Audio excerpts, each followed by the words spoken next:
Hello my dear, आज हम exercise 1.1 का क्वेश्चन नंबर 3 लेकर आ रहे हैं, जो कि बहुत से इजी क्वेश्चन है।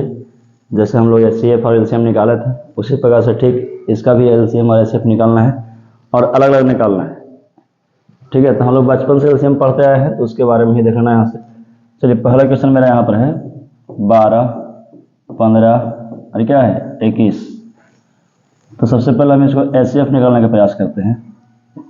एचसीएफ में मतलब जितना अंक दिया गया है ना, वो जब किसी से हम डिवाइड करते हैं तो सारे के सारे अंक कटना चाहिए। तो हम 3 से लगाते हैं इसको, 3 चौके 12, 3 पचे 15, 3 सते 21।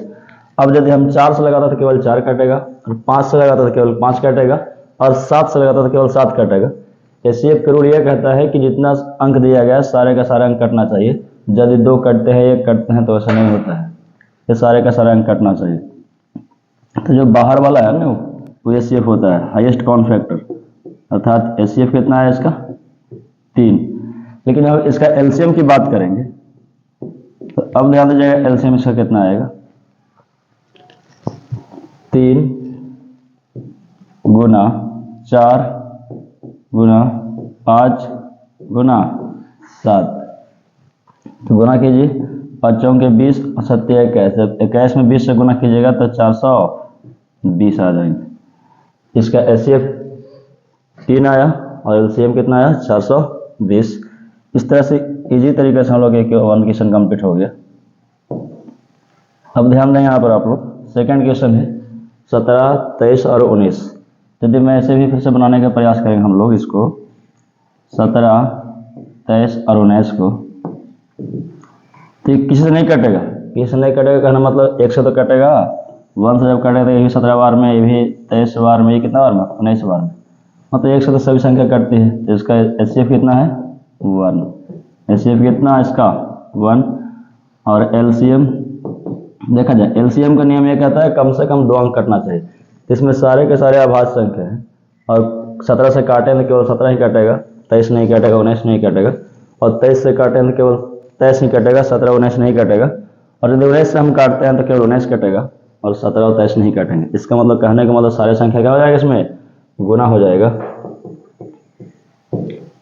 सारी संख्या क्या हो जाएगा, इसमें गुना हो जाएगा। तो जब गुना कीजिएगा इसको तो आएगा 11,339, क्योंकि हम लोग पहले से गुना करके देखे हुए रहते हैं हम लोग जब प्रैक्टिस में रहते हैं क्वेश्चन को। तो अब इसको देखना है, ये भी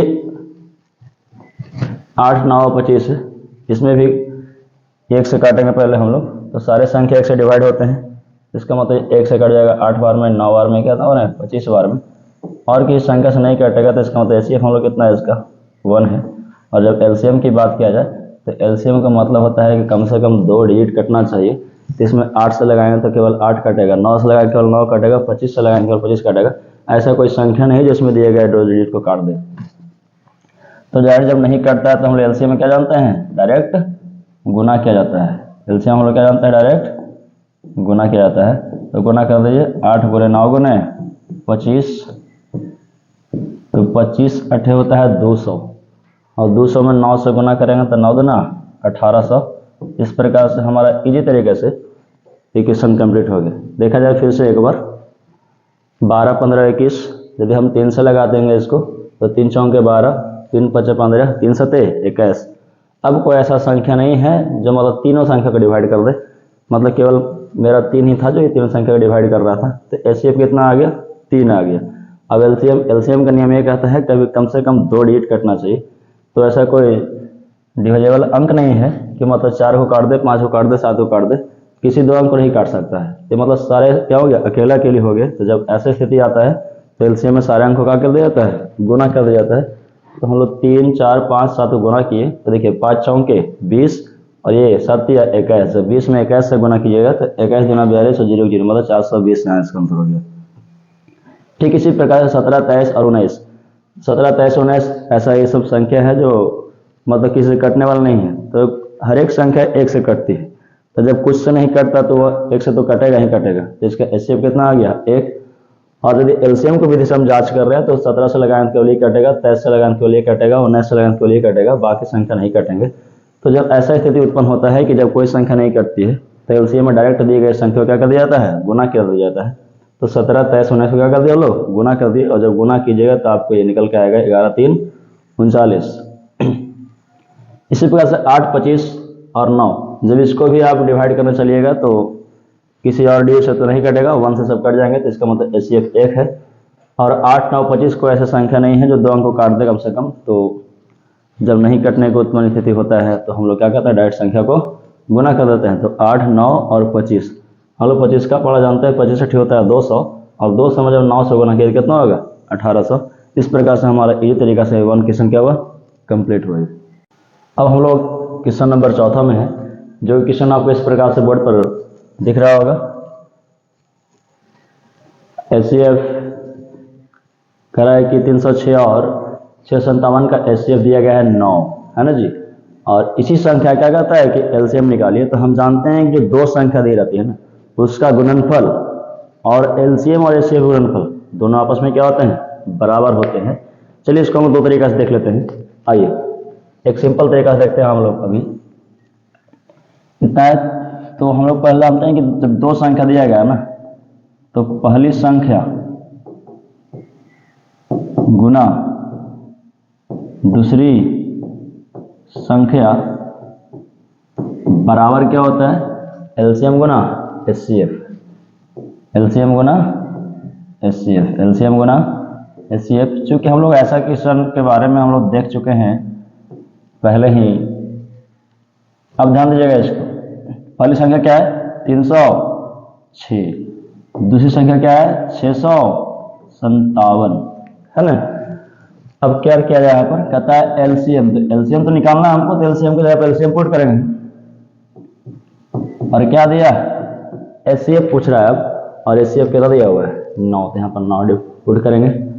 अब पता है आपको ये 7 है गुना में, तो इधर किसमें चला जाएगा, भागा में चला जाएगा। तो यहाँ आएगा कितना 306 गुना 657, ये गुना में 9 है, तो आप भी जानते हैं इधर किसमें आएगा, भागा में आएगा। इधर क्या बच जाएगा, LCM। हम लोग काटने का प्रयास करेंगे, देखिए ध्यान से यहाँ पर 9 एकम 9, 9 तिया 27, बचा 3, और 3 पर 6 36 हो गया, 9 चौके 36। तो हमारे ऊपर में क्या बचा 34 गुना 657, 34 गुना 657, इधर क्या है LCM। तो जब 34 गुना 657 करेंगे हम लोग, तो आता है 22,338, 22,338। हम लोग बहुत बार क्वेश्चन प्रैक्टिस में रहते हैं, इसलिए कभी कभी हम लोग को गुना पहले से ही फास्ट रहता है।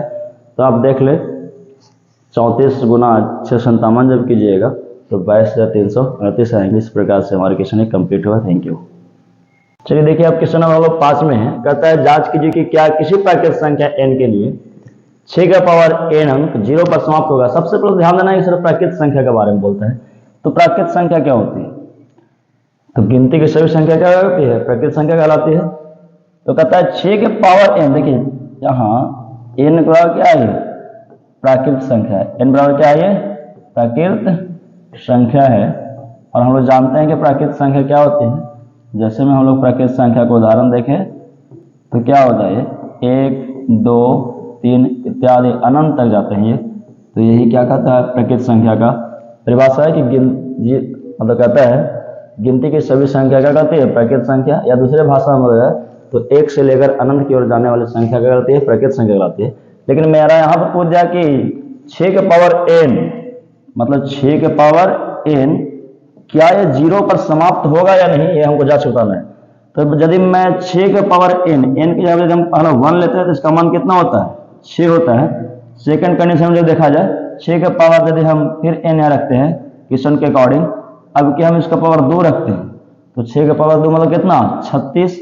और यदि हम अगला कंडीशन में फिर से 6 के पावर यदि हम n रखते हैं क्वेश्चन के अकॉर्डिंग, तो 6 के पावर की अगला प्राकृत संख्या कितना है 3, तो यहाँ आएंगे 216। कहने का मतलब यदि हम 6 का पावर इतना भी रखेंगे वो 0 पर समाप्त कभी भी नहीं होगा, अर्थात 6 या 6 के गुणनफल के रूप में आएंगे।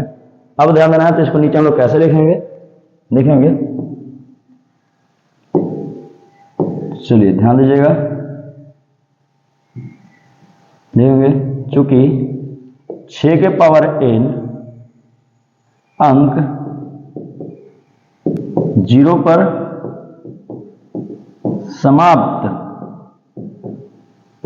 नहीं होगी, क्योंकि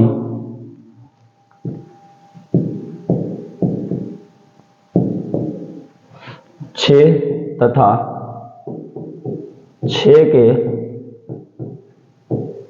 गुणनफल के रूप में 6 तथा 6 के गुणनफल के रूप में उत्तर प्राप्त होगा। 6 तथा 6 के गुणनफल के रूप में उत्तर प्राप्त होगा।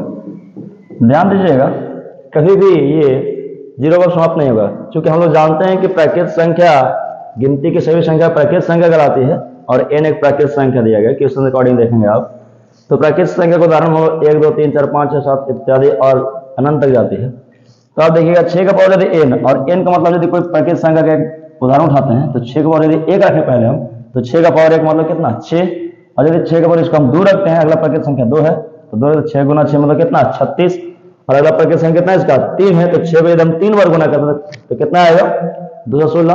और इसी प्रकार से यदि मान लीजिएगा हम 6 का पावर 4 रखते हैं तो भी 0 पर समाप्त नहीं होगा, वो भी 6 के गुणनफल के रूप में आंसर आएंगे। तो हम क्वेश्चन को डायरेक्टली जवाब दे सकते हैं कि 6 का पावर n अंक 0 पर समाप्त नहीं होगी, क्योंकि 6 तथा 6 के गुणनफल के रूप में उत्तर प्राप्त होगा हमारा। और ये भी आसान तरीके से हम लोग क्वेश्चन बन गया। देखिए हमारा क्वेश्चन है 7 गुना 11 गुना 13 प्लस 13, तो जब इसको गुना कीजिएगा टोटल को तो आएगा 1001, कितना आएगा 1001, और ये प्लस कितना 13, तो जब हम लोग टोटल इसको जोड़ेंगे तो कितना आएगा ये 1014। अब भी गुना करके देख लेंगे, 7 गुना 11 गुना 13 करने पर 1001 आता है, और जब इसको हम लोग गुणनखंड के रूप में तोड़ने का प्रयास करेंगे 1014 को, तो देखिए इसका गुणनखंड क्या प्राप्त होगा। 2 से ये 5 बार में कट जाएगा, 1 में भागने लगेगा 0 होगा, और दूसरा 14, अब हम लोग 3 से काटेंगे क्योंकि अंकों का योग 3 से कट रहा है, तो 3 एकम 1, 3 छके 18, 3 नवा 27, फिर इसको हम लोग 13 से काटने का प्रयास करेंगे तो 13 बार में कट जाएगा, क्योंकि 13 का स्क्वायर ही 169 है, अर्थात 13 एकम 13, ठीक है, और 3 बजा 13 39, और फिर इसको 13 से काटेंगे 1। इसका गुणनखंड देखिए दोस्तों अधिक है कि नहीं, हाँ। अब इसको गुना करेंगे, 2 गुने 3 गुने 4 गुने 5 गुने 6 गुने 7 जब करेंगे तो ये आएगा पूरा पूरा गुना करके 5040। अब भी गुना कर लेंगे, हमें गुना करके बहुत बार देख लेते हैं हम लोग। तो अब यहाँ लास्ट में क्या है इसका 5 है, जब गुना कीजिएगा ना टोटल, और जब ऐड कीजिएगा तो कितना आएगा 5045, और जब हम लोग 5045 को काटने का जब प्रयास करेंगे तो जब इसका भी गुणनखंड निकालते हैं देखते हैं 5 से काटेंगे, 5 एकम 5 0, फिर भागने लगेगा 0, हो गया 45, 5 नमा 45। अब ध्यान देना है, एक ही बार 1009 से लगाते हैं डायरेक्ट इसको, और ये एक बार में कर जाएगा कि नहीं। तो अब देखना है कि भाज्य संख्या क्यों है, तो हम लोग बोलेंगे हाँ ये भाज्य संख्या है, क्योंकि भाज्य संख्या की परिभाषा में यह कहता है कि जब दी गई संख्याओं का गुणनखंड 2 से अधिक हो तो क्या होता है भाज्य संख्या होता है। लिख देंगे हाँ भाज्य संख्या है, हाँ भाज्य संख्या है, क्योंकि गुणनखंडों की संख्या, क्योंकि गुणनखंडों की संख्या 2 से अधिक है। हाँ भाज्य संख्या है क्योंकि गुणनखंडों की संख्या 2 से अधिक है। चलिए फिर से एक बार क्वेश्चन का डिटेल्स देख लेते हैं। अब यहाँ पर क्या कीजिएगा 7 गुने 11 गुने 13 प्लस 13, 7 गुने 11 गुने 13 प्लस 13, जब इसको लोग गुना करते हैं तो आता है 1001, और जब उसमें 13 ऐड करेंगे तो 1014 आता है। और जब हम लोग इसको डिवाइड करने का प्रयास करते हैं तो दूसरे डिवाइड कीजिएगा तो 5 गुना 10 भाग लगेगा 0, 7 गुना 14, जब 3 से काटते हैं तो 169 बार में कट जाते हैं। जब 169 को 13 से काटते हैं 13 बार में कट जाएगा, और 13 से इसको डिवाइड करते हैं 13 बार एक, ठीक है। इसमें हमारा गुणनखंड संख्या कितना आगे देखे तो 1 2 3 4, गुणनखंड संख्या 4 होगा ना, 1 लेकर यदि होता है 5 हो जाता है, तो गुणनखंड संख्या कितना है 5 है। कहने का मतलब जो मेरा भाज्य संख्या है, क्योंकि गुणनखंड संख्या कितना है 2 से अधिक है। इसी प्रकार से हम लोग 5 और 45 को देखेंगे तो 5 से काटते हैं तो इसको 5 एकम 5 भागने लगेगा 0, फिर भागने लगेगा 0, ये हो गया 45, और 5 नमा 45। अब हम एक ही बार में इसको 1009 से लगा दिए हैं, तो 1009 से जब 1009 को काटेंगे तो एक बार में क्लियर हो जाएगा। तो इसका भी गुणनखंड संख्या कितना हो गया 3 को हो गया। तो इसका मतलब क्या है, ये 2 से अधिक है कि नहीं, तो ये भी भाज्य संख्या और ये भी भाज्य संख्या। क्वेश्चन हमारा पूछ ही रहा था कि भाज्य संख्या क्यों, तो आंसर डायरेक्टली जवाब देंगे हम लोग कि दी गई संख्या भाज्य संख्या है, क्योंकि गुणनखंडों से कितना है, 2 से अधिक। यदि कहीं आपको दिक्कत हो तो आप हमारे वीडियो में कमेंट के माध्यम से हमें इंडिकेट जरूर करें, और इससे बेहतर पढ़ाने के लिए आप वीडियो को शेयर और लाइक सब्सक्राइब जरूर करें। देखिए हम लोग अब इस चैप्टर का लास्ट क्वेश्चन 7 की ओर है। ध्यान दीजिएगा, ये क्वेश्चन देखने में बहुत बड़ा लग रहा है, लेकिन ये क्वेश्चन बहुत इजी और आसान तरीके से बन जाएंगे। कहता है किसी खेल के मैदान के चारों ओर एक वृत्ताकार पथ है, मतलब गोल एरिया है। इस मैदान का एक चक्कर लगाने में सोनिया को 18 मिनट समय लगता है। वाह, सोनिया नाम की लड़की जो है वो कितना मिनट का समय ले रही है, 18 मिनट का। सोनिया कितना समय लगता है, 18 मिनट। अब ध्यान दीजिएगा, जबकि इसी मैदान का एक चक्कर लगाने में, उसी मैदान जहां पर सोनिया दौड़ रही है वहां पर भी एक और लड़का दौड़ रहा है, उसका नाम क्या है, रवि। और रवि को उसी मैदान का एक चक्कर लगाने में कितना मिनट का समय लगता है, 12 मिनट का समय लगता है। तो इससे तो हमको अनुमान पता चल रहा है कि सर सोनिया 18 मिनट का समय ले रही है और रवि 12 मिनट का समय लगा है। तो हम तो कह सकते हैं कि सोनिया नाम की लड़की धीरे दौड़ रही है और रवि नाम का लड़का जरा फास्ट दौड़ रहा है, तब तो इसका समय कम लग रहा है। चलिए, हमको वो सब नहीं पूछ रहा है कि कौन तेज दौड़ रहा है कौन स्लो दौड़ रहा है। अब आगे क्वेश्चन में जिक्र क्या करता है कि मान लीजिए कि वो दोनों एक ही स्थान और एक ही समय पर चलना प्रारंभ करता है। कहने का मतलब क्या हुआ, वो एक ही समय से और एक ही जगह से दोनों दौड़ना स्टार्ट करता है, तो वह और एक ही दिशा में दौड़ता है, तो वह कितने समय बाद पुनः अपने प्रारंभिक स्थान पर मिल जाएंगे। मान लीजिए कि यहां से दौड़ा हो और यहां से दोनों दौड़ा, फिर कितने समय के बाद पूरा यहाँ पर पहुंच जाएगा। इसका कहने का मतलब ये समय पूछ रहा है। ध्यान दीजिए, जब ऐसे क्वेश्चन में हम लोग को ज्यादा जिक्र नहीं करता है, जब अधिकतम मान नहीं पूछता है और जब कोई अता पता नहीं है, तो डायरेक्टली हमको जब बोलता है कि कब प्रारंभिक स्थान पर मिल रहे हैं, और जब इसमें हम लोग का अधिकतम मान नहीं पूछता है, तो हम लोग डायरेक्ट ऐसे क्वेश्चन क्या करते हैं, एलसीएम की वजह से बनाते हैं। आइए एलसीएम की मदद से देखते हैं इसको। तो हम डायरेक्ट रूप से 18 और 12 का एलसीएम निकालेंगे। 2 नामा 18, 2 छके 12। अब 3 से लगाएंगे, 3 तिहाई 9 और 3 दूना 6।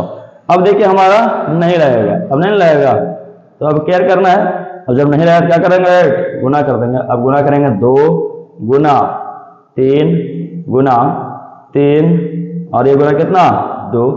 और जब हम सारा का गुना करते हैं तो केयर कीजिएगा, 2 तिहाई 6, 6 तिया 18 और 18 दूना 36। कहने का मतलब मेरा ये हुआ, और क्वेश्चन का समय मिनट में चल रहा था इसलिए हमारा आंसर भी मिनट में आएंगे। कहने का मतलब मेरा ये हुआ कि रवि और सोनिया दोनों एक स्थान पर कब मिल जाएंगे पुनः, तो 36 मिनट बाद सोनिया और रवि दोनों एक स्थान पर पुनः मिल जाएंगे जहां से वो दौड़ना स्टार्ट किए थे। Thank you.